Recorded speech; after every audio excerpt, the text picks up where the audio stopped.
A'udzu billahi minasyaitonir rajim. Bismillahirrahmanirrahim. Ya ayyuhan nasu qad ja'atkum maw'izatun mir rabbikum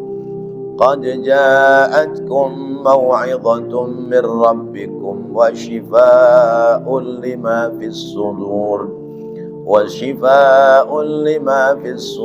wa hudan wa rahmatun lil mu'minin.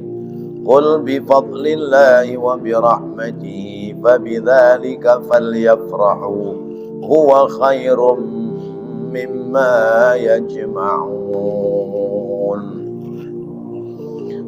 Bapak Ibu, Bapak-bapak hadirin dan saudara-saudara yang dirahmati Allah Subhanahu wa taala. Ini surat Yunus ayat 57 dan 58. Allah Subhanahu wa taala telah mendatangkan kepada kita namanya mau'izah. Satu disebut mau'izah, yang kedua disebut syifa. Mau'izah peringatan atau pelajaran. Syifa artinya obat. Kemudian yang ketiga disebutnya hudan, petunjuk. Dan yang keempat disebutnya rahmat, kasih sayang. Allah telah mendatangkan kepada kita mau'izah, syifa, hudan, wa rahmatan. Ada 4. Apa yang dimaksudkan dalam ayat ini tentang mau'izah, syifa, hudan, wa rahmatun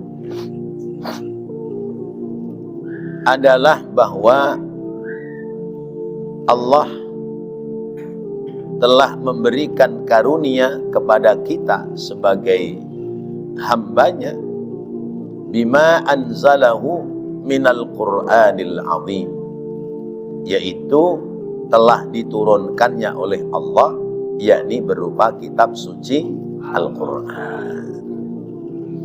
Diturunkan kepada siapa? Ala Rasulillahi Al-Karim, yakni Rasulullah Nabi kita Muhammad sallallahu alaihi wasallam Al-Karim, yang mulia. Ay zajirun anil fawahishi wa shifa'un lima fis sudur. Al-Quran itu mau'izah, yaitu pencegah dari perbuatan keji.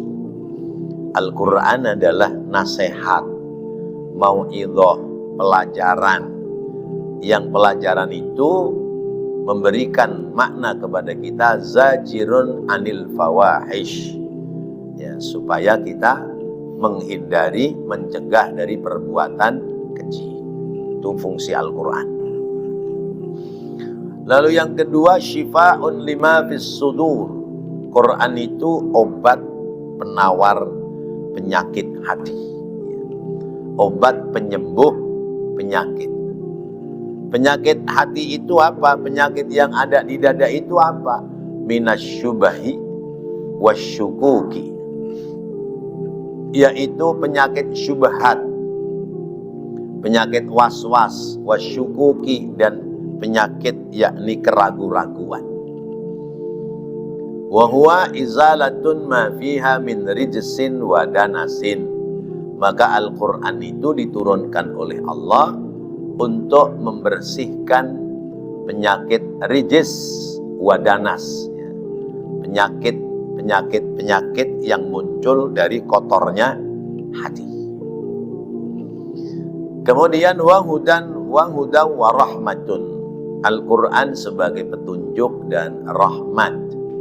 Ay yahsulu bihil hidayatu war rahmatu minallahi ta'ala, yaitu sampainya hidayah kepada kita, memperolehnya kita rahmat dengan sebab Allah turunkan kitab suci Al-Quran. Jadi sumber hidayah itu Al-Quran. Wa innama dzalika lil mu'minina. Dan sesungguhnya yang demikian itu berlaku hanya bagi orang-orang mukmin. orang-orang yang percaya bihi terhadap Al-Quran, wal musaddiqina, dan orang-orang yang membenarkan Al-Quran, wal muqinina, dan orang-orang yang yakin terhadap kitab suci Al-Quran, sebagaimana difirmankan oleh Allah pada ayat yang lain di surat Al-Isra ayat 82. وَنُنَزِّلُ مِنَ الْقُرْآنِ مَا هُوَ شِفَاءٌ وَرَحْمَةٌ لِلْمُؤْمِنِينَ وَلَا يَزِيدُ الظَّالِمِينَ إِلَّا خَسَارًا. Dan kami turunkan Al-Quran, tiada lain adalah ma huwa shifaa'un wa rahmatun lil mu'minin. Quran itu menjadi obat penyakit hati serta rahmat kasih sayang bagi orang-orang yang beriman, dan tidak akan bertambah obat itu dan rahmat itu kepada orang-orang yang zalim kecuali khasarah, kerugian. kerugian. Lalu di dalam surat Fussilat Allah pula menyebutkan Qul huwa lilladzina amanu hudan wa shifaa walladzina la yu'minuna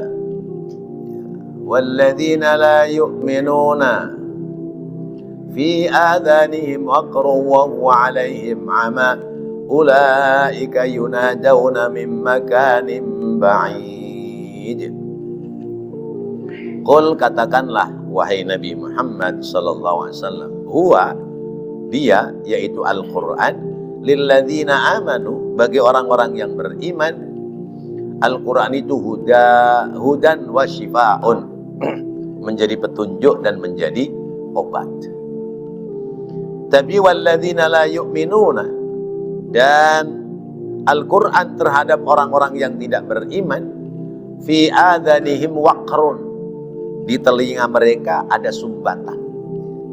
Telinga mereka disumbat, sehingga tidak pernah mendengar hidayah Allah lewat Al-Quran. Wa huwa 'alaihim 'ama, dan Quran itu dalam pandangan mereka ama, gelap. Ya, baca aja nggak bisa. Ya, bagaimana memahaminya? Ulaika yunadawna min makanin ba'id, sebab yang demikian itu mereka dipanggil dari tempat yang jauh, sehingga tidak mendengarkan, ya, tidak memperoleh, ya, apa itu hidayah, ya, lewat kitab suci Al-Quran. Jadi Allah menurunkan kitab suci Al-Quran pada ayat ini 4 poin. Pertama adalah pelajaran, yang kedua obat penyakit hati, yang ketiga petunjuk, yang keempat adalah rahmat, yaitu kasih sayang. Lalu pada ayat yang berikutnya, qul bi fadlillahi wa bi rahmatihi fabidzalika falyafrah. Qul, katakanlah wahai Nabi Muhammad sallallahu alaihi wasallam, bi fadlillahi, dengan sebab karunia Allah, wa bi rahmatihi, dan dengan sebab rahmatnya Allah, fabidzalika, maka dengan demikian, falyafrahu, kalian boleh berbahagia. Ya, ada 2 hal yang kita boleh berbahagia, yaitu karunia dan rahmat.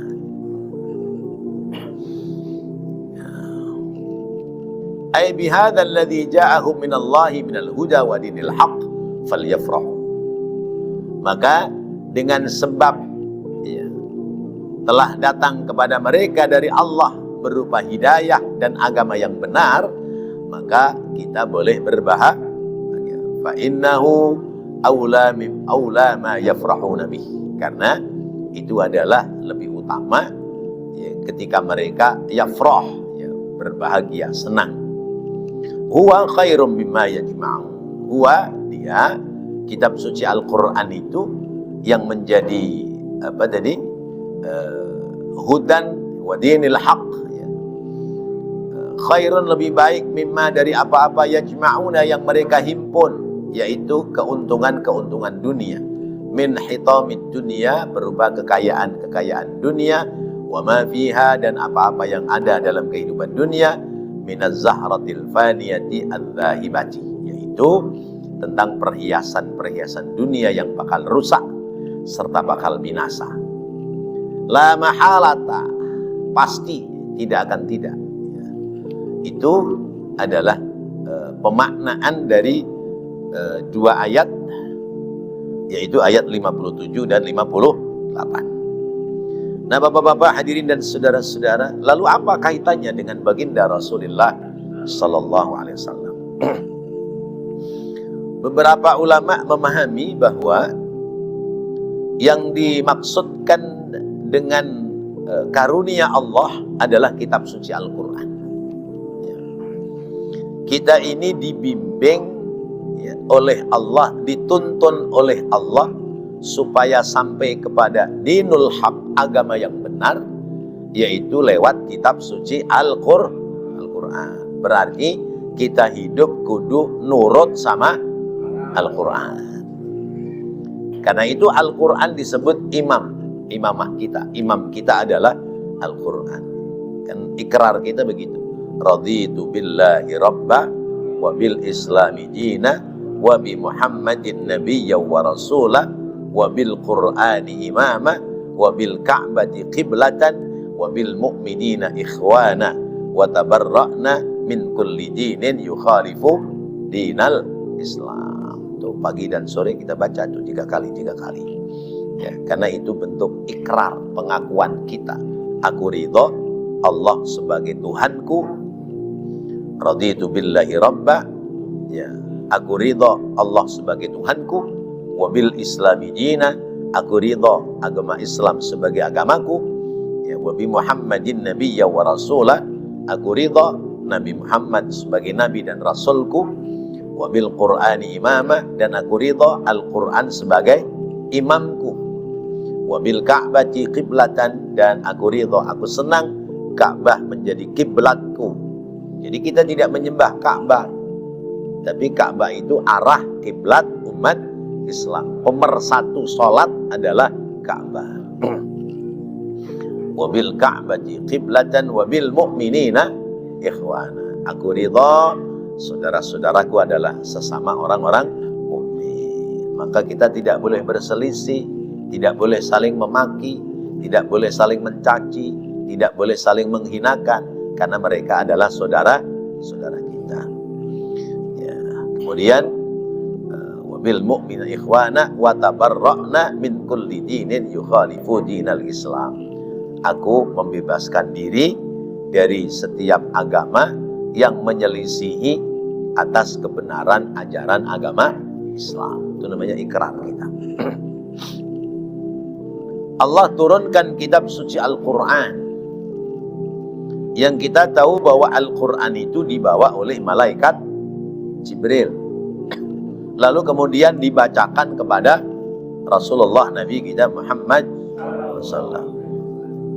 Rasulullah mendapatkan bacaan Al-Quran dari malaikat Jibril, langsung hafal. Ya, persis kayak kita. Ya. Kalau diajarin doa-doa langsung hafal. Udah hafal Pak, doa-doanya hafal Pak Ustadz, langsung hafal. Yang hafal Pak Ustadz, nggak apa-apa itu. Ya, namanya kalimat yang tidak ketara gitu ya. Sudah hafal belum? Sudah hafal Pak Ustadz gitu. Yang hafal Pak Ustadz. Rasulullah dibacakan Al-Quran sekali oleh malaikat Jibril, langsung hafal. Oleh Rasulullah kemudian dibacakan kembali kepada para sahabat. Sahabat ada yang menulisnya, ada yang menghafalnya, ada yang mencatatnya, ya. Ada yang saling mengingatkan antara satu sahabat dengan sahabat yang lain. Berarti ya, dari Rasulullah ke sahabat, dari sahabat ke anak-anaknya sahabat, dari anak-anaknya sahabat ke ulama, dari ulama sampai ke guru-guru kita, dari guru-guru kita sampailah kepada kita. Berarti Al-Quran sampai kepada kita dari siapa? Dari Rasulullah sallallahu alaihi wasallam. Ya. Jadi maka Rasulullah itu namanya penghantar hidayah. Rasulullah itu penghantar hidayah. Pemberi hidayahnya siapa? Allah. Di saat pamannya Rasulullah, ya, Abu Talib dalam keadaan sakaratul maut, Rasulullah berharap agar Abu Talib masuk Islam. Ya. Rasulullah berharap. Tapi apa jawaban Allah? Innaka la tahdi man ahbabta walakinnallaha yahdi man yasha. Sesungguhnya engkau wahai Muhammad sallallahu alaihi wasallam tidak bisa memberikan petunjuk kepada orang yang kau cintai sekalipun, tetapi bahwa Allah lah yang memberikan petunjuk kepada siapa? Liman yasha'u, bagi orang-orang yang dikehendaki oleh Allah. Berarti petunjuk itu mutlak milik Allah. Kalau begitu, kita bisa nggak memberikan petunjuk kepada orang lain? Nggak bisa.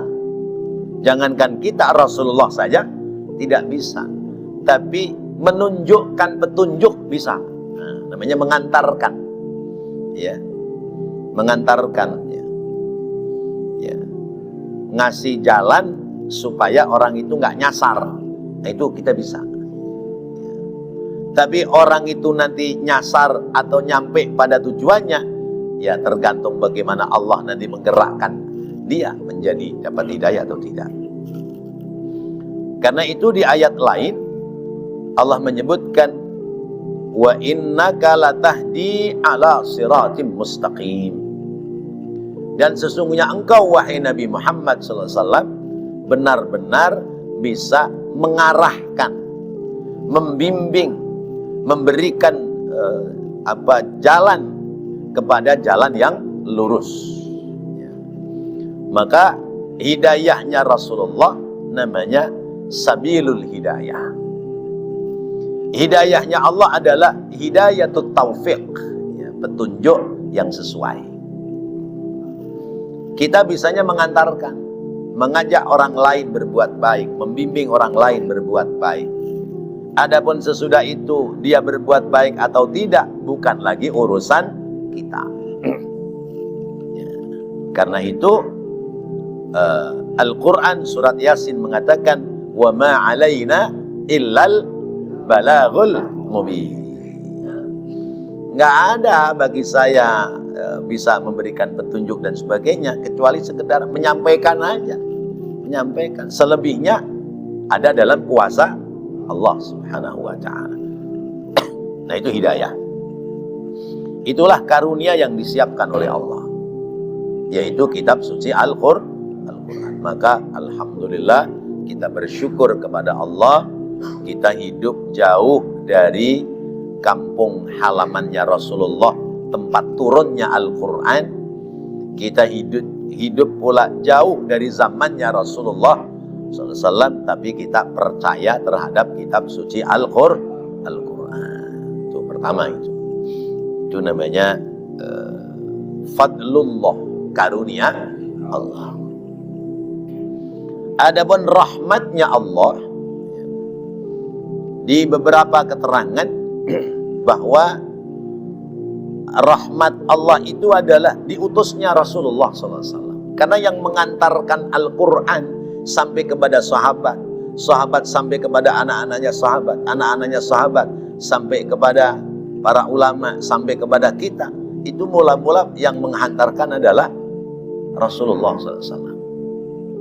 Nah, sesuai dengan apa yang disabdakan oleh beliau, innama ana rahmatun muhdadun, sesungguhnya aku adalah rahmat, ya, yang dikirim oleh Allah Subhanahu wa taala. Jadi Rasulullah itu rahmat, ya, bukan membawa rahmat, ya. Ya. Ya. Apa itu? Wa ma arsalnaka illa rahmatan lil alamin.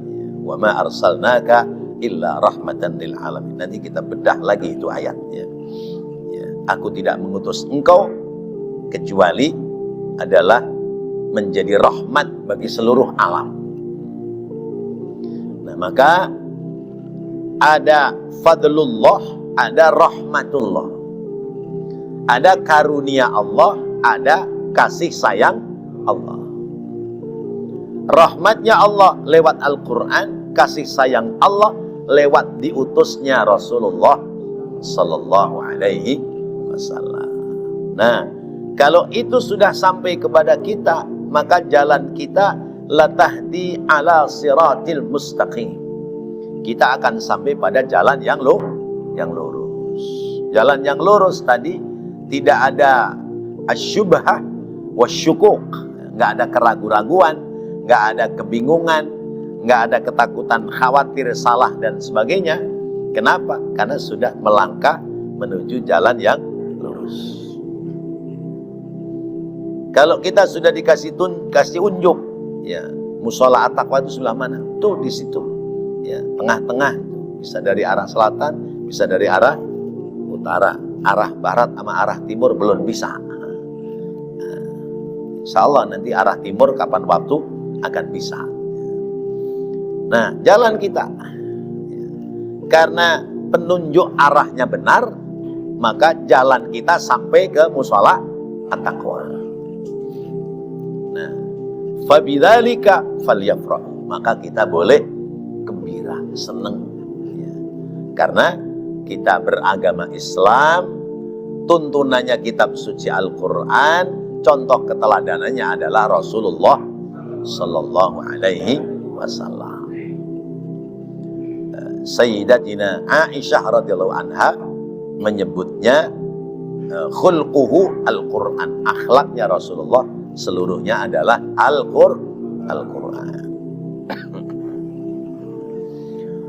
Nah, kalau sudah seperti itu, maka kita tidak akan tertipu, kita tidak akan tergelincir, karena hidup ini banyak tipuan-tipuan, ya.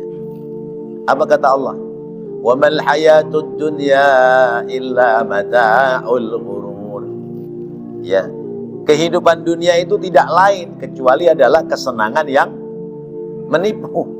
Jadi kita sering tertipu oleh kesenangan dunia.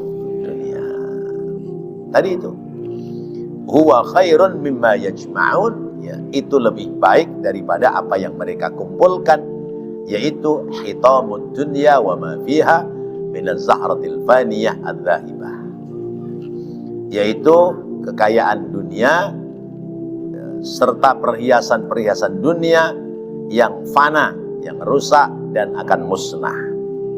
Kita sering tertipu, ya, oleh kesenangan kekayaan dunia, mencari dunia, pingin senang di dunia sampai berani meninggalkan urusan-urusan akhirat. Berapa banyak orang yang mengejar dunia melupakan akhirat?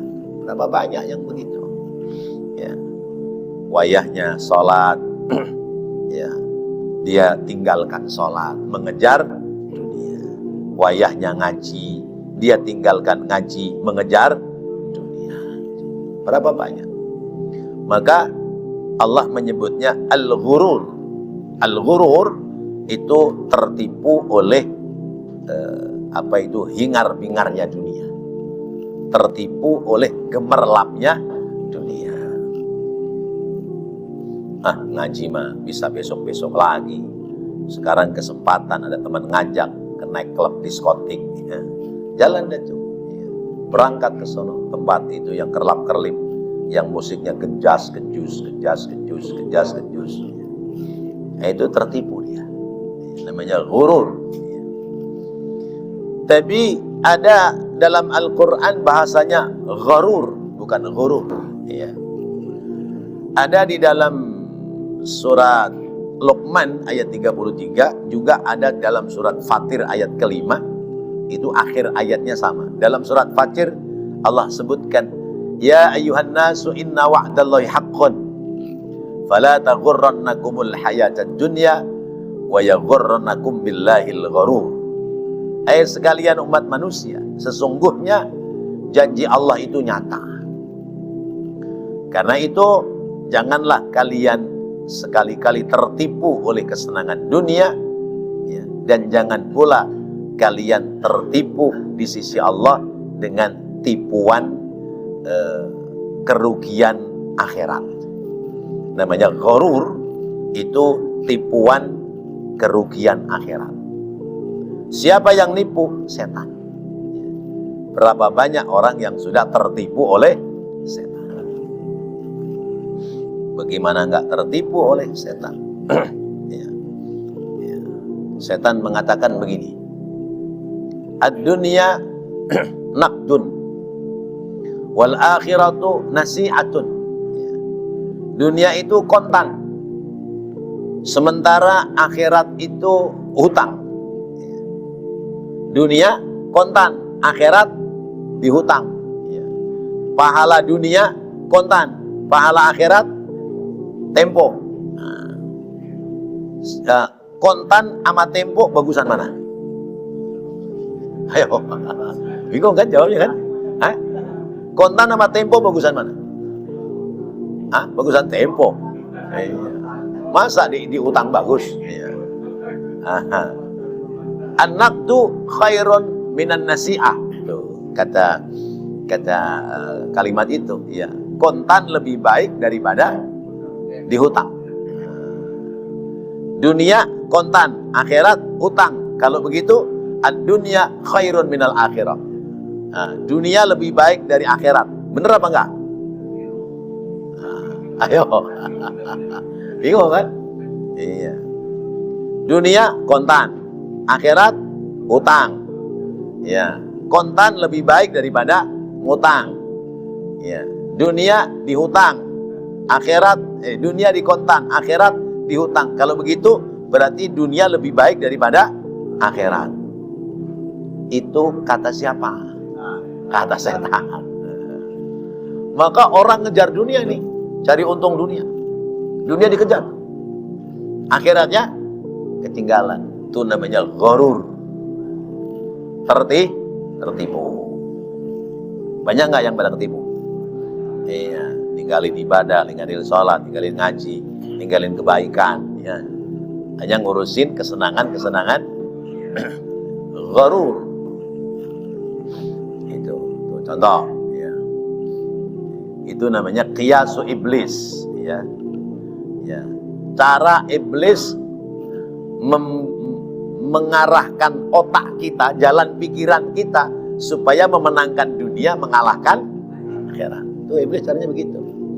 Alah, lu ngaji kagak dapat duit lu, mendingan kerja. ngojek lah, dapat duit. Ngaji kagak dapat duit. Iya.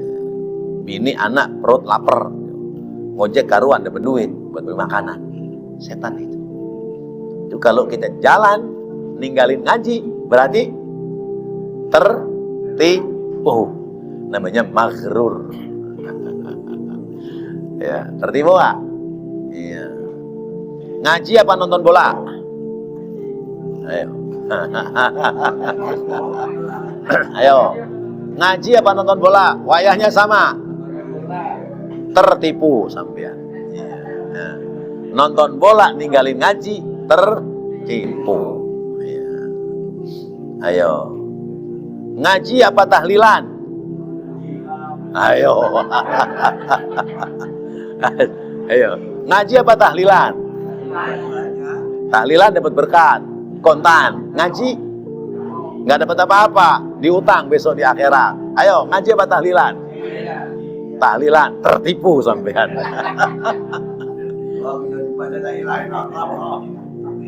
La ilaha illallah, tapi la ilaha illallahnya ditukar sama berkat.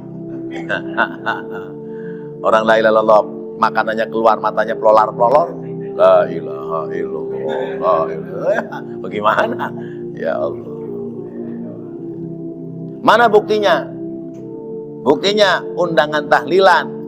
Duluan mana sampainya di tempat orang yang punya hajat, yang sholat di musola apa yang dari rumah? Ayo. Contoh kan? Ya. Ayo. Duluan siapa yang sampai di tempat orang tahlilan? Yang sholat di masjid musola apa yang dari rumah? Mengapa mulanya begitu? Bisa jadi iya, nyari sarung, pakai kain sarung, pakai baju koko, pakai peci, kebrut-kebrutin tuh pecinya, iya, jalan udah, kagak ada sholat-sholatnya. Iya. Mana buktinya? Lah yang sholat aja belum rapi. Iya, itu suudzon kita, suudzon namanya. Udah sangka. Ayo ngaji sama tahlilan, pilih mana? Pilih ngaji, berarti kita nggak ketipu. Kalau pilih tahlilan, ketipu. Ya. Kenapa? Kenceng tahlilan, dapat berkah, ya. Dapat snack, ya. Cash, ya. Dunia itu cash. Iya, masya Allah. Apalagi nonton bola, tahlilan aja kalah sama ngaji. Ya. Iya.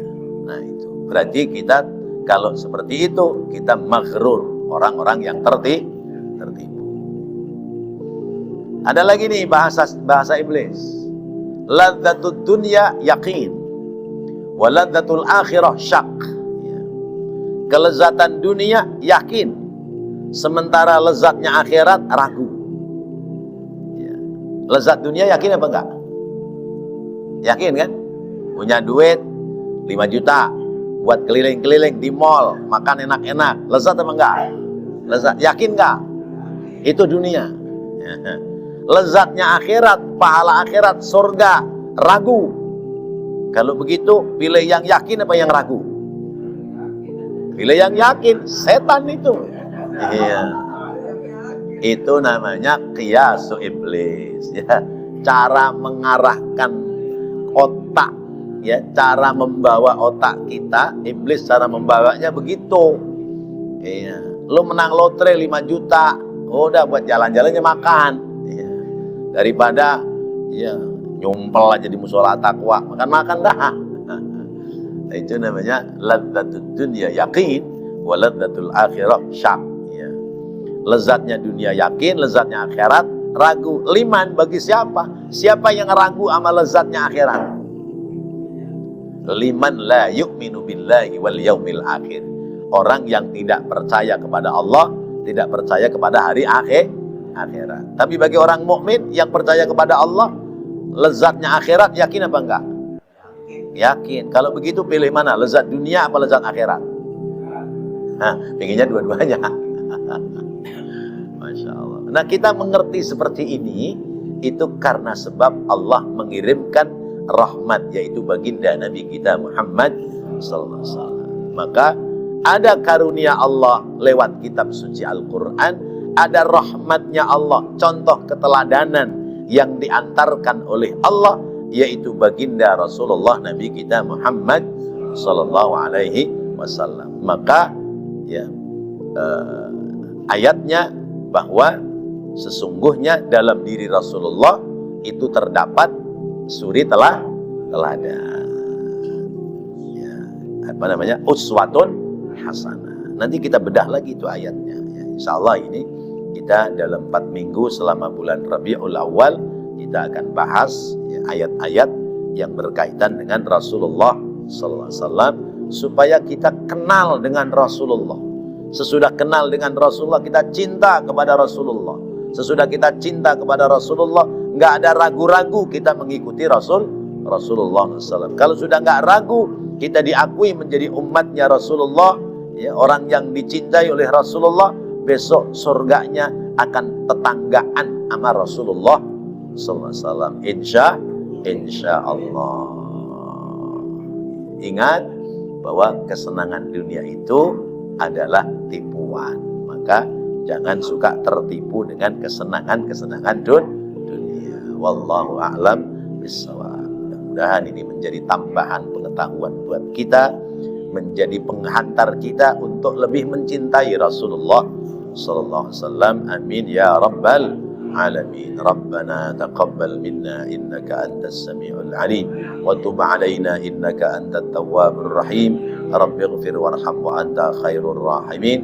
Wassallallahu ala sayyidina Muhammad wa ala alihi wa sahbihi wasallam. Walhamdulillahi rabbil alamin. Wassalamu alaikum warahmatullahi wabarakatuh. Ya Arhamar